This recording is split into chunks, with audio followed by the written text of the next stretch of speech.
Hey, welcome back to the series. Next up in the guide, we'll be taking a look at Snowman's big head in Snowman's Land. Welcome to course number 10. This, of course, is the second snow-themed level here in Super Mario 64. This particular star was one of the more tricky stars for me when I was first trying to 100% this game. I actually think it was one of the last stars I ever got. I think it's mostly because there's just like a couple layers of difficult things you have to deal with here. The first being this little section, and unfortunately we get through this pretty quickly. We don't get to talk about it a whole lot, but there's like these snow triangles coming out of that tunnel, and there's a bit of a pattern to it that you can kind of learn, and you can kind of anticipate which one is going to be coming next, but otherwise you just kind of have to watch closely and try to react to what's coming out of that tunnel. But anyway, getting past that, this of course is the harder part of Snowman's big head. So what we're going to be doing to try to get past this gust of wind here that's coming out of the Snowman's big head is we're going to be waiting for the penguin to come back, and we're going to walk alongside it. But the tricky part is like knowing how the penguin's going to move. So you might want to watch it a couple of times. Either watch the penguin in your game or watch this clip right here. But it basically walks forward, stops, backs up a little bit, and then walks forward, and then stops, and then goes again. So there's kind of a lot going on there, and you do really kind of need to know what to expect.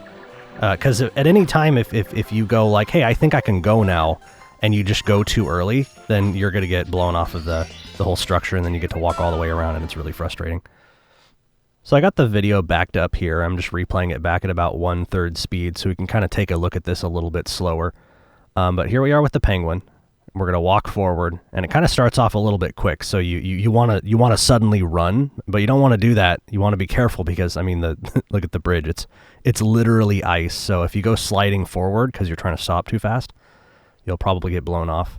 But then it tricks you and goes backward, and then slowly goes forward, and it's at this point where I usually go, hey, I can make it now, and I go, and then I get blown off, and that's probably the biggest gotcha of this star, because it'll stop, and then it'll go forward again real quick. But yeah, there you go, going back to full speed now. Oh yeah, I did want to mention this weird little ledge here. I don't know why you can't grab onto it. The geometry there must be strange or something like that, but kind of funny. And then yeah, after all that, there's this nasty ledge up here where you kind of have to walk around this snowbank. And I accidentally jumped on it, which will cause you to slide, so I had to sort of panic jump there to snag that star, and it was able to work out. Alright, so real quick here, it's starting to rain. I kind of want to wrap this star up, but I kind of wanted to show off sort of an alternate way to do this star, and I think this is really just more for fun. I wouldn't exactly call this the easier method, because it requires you to have the cannon unlocked, which requires you to come up to this little mini igloo and have the vanishing cap, so you can come over here and talk to the Bob-omb buddy. But just sort of jump cutting here, I got the cannon unlocked. And now I'm going to run over here to where the cannon is. And check this out. You can actually just shoot all the way up to the top and actually collect the star. So if you want to give this a shot, again, just kind of for fun. Or if you're really struggling with the Snowman's big head, just watch this part over a couple of times. Maybe pause the video and line up the shot like I'm doing here. And you'll fly right on up there and collect that star without having to deal with that penguin at all. So there you go. That's how I collected that star. Thank you so much for checking out the series. And I'll see you in the next video.